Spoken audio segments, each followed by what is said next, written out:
Adam Driver, welcome back to the show, bud. Thank you. Thank you. You look good, pal. Thank you. I want to ask you some questions here because I was doing some reading up about you, and I know that you went to theater school here in New York, at Juilliard. Yeah. In New York City, and I heard that sometimes you would run from your apartment to class. I did, yeah. And you lived in... I live in Queens, yeah. Wow. And Juilliard's on the Midtown, I'd say on the west side. I couldn't, yeah, I did do that, yeah. So, all the time, or...?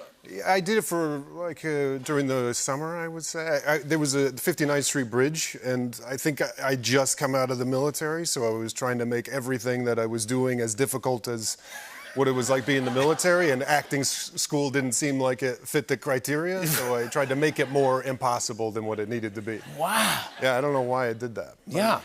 I think it's cool that you did that, but then once you got to school, what happened? Well, then we had movement class with a guy named Daryl where it's like an exercise class. So I would start that as a warm-up, and then we'd do the exercise class, and then... And you were like, dude, I just ran for... Yeah. Wow, and yeah. Would you be exhausted? Yeah, and sweaty, yeah. And hungry? And hungry, yeah. Yeah. Mad. Really hungry. And didn't start acting school. That's wild, though. Once you started to be an actor, and do you remember your first big paycheck and what you spent it on? My first big paycheck was for Law and Order. That was the first thing I got in my mind. Yeah. That's very New York. Yeah. And what I bought is a pair of Jordans, because when I was... we didn't have any money for, we had money for shoes, but it was never, we couldn't afford to buy Jordans. So when I actually got paid to be an actor, I don't know why, again, well, I do know why, because I wanted a pair of Jordans that I could never have. Yeah, but I would think it would go to something else. But that's... No, because I had rent and all that other stuff. So by the time it was over, all I had was money for. Well, I had more money than that to save, but the Jordans were the first thing that I wanted. And what kind of Jordans were they? Were they special? No. I think I went and grabbed the first Jordans that I could find. I couldn't tell you even now what they are. Like they're not. I know they're not Jordan 1s. They're not the Jordan 4s. Not the Jordan 5s. I bought them and they're on a shelf, and I don't look at them.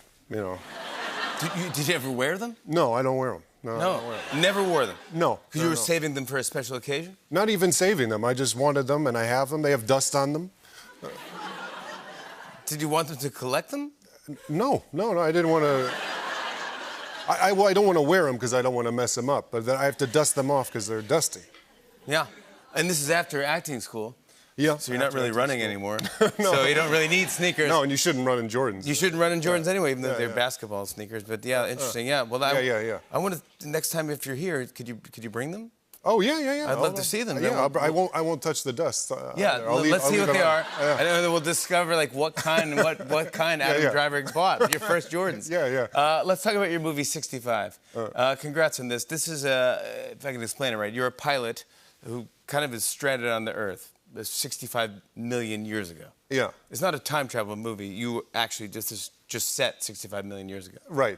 Yeah, there's no time travel. It's a parallel universe that they're saying that existed 65 million years ago, and they find that they've crash land on prehistoric Earth. Wow. Yeah. What drew you to that? Just dinosaurs? Basically. My son likes dinosaurs, so I'm like, I'm in. Well, it's dinosaurs and laser guns, and I'm like, yeah, sure. And it was actually in the middle of the first kind of wave of COVID, and so I think as probably everybody made the movies and tried to make the comparison between that and COVID, but it did kind of make sense. We were talking about dinosaurs every day with my son, but also this making something big that families could go see. Yeah. Seemed good at the time. It was like a big movie. The scale was really massive. It was dinosaurs. No one asked me to play that before, and it seemed interesting, and that everyone in the family could see it was just, and that it was kind of the metaphor of everyone's fighting this invisible enemy that they have no precedent for made sense. It's also by one of the writers of A Quiet Place, too, as well. So it's action, but it's also kind of a thriller as well. Yeah. On top of being family. It is, but kids can see it. But yeah, it is hopefully scary. Yeah.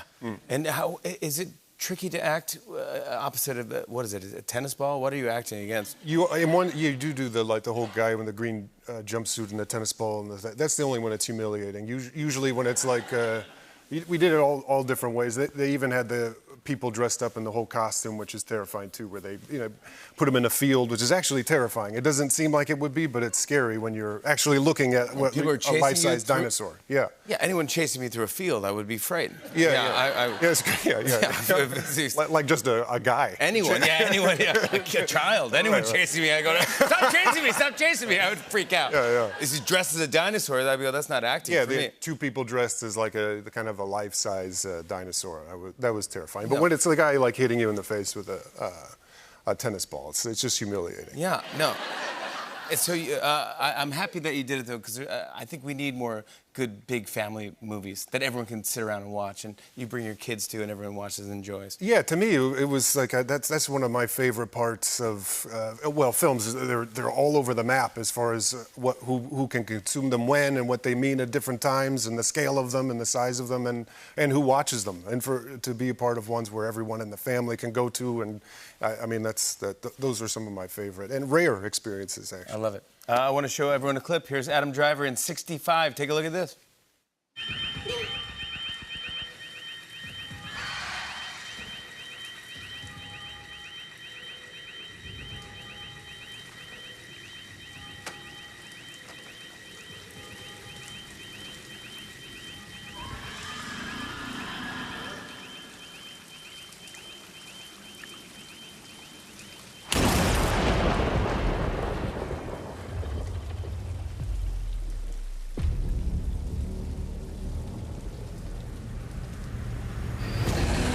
Yeah! Come on!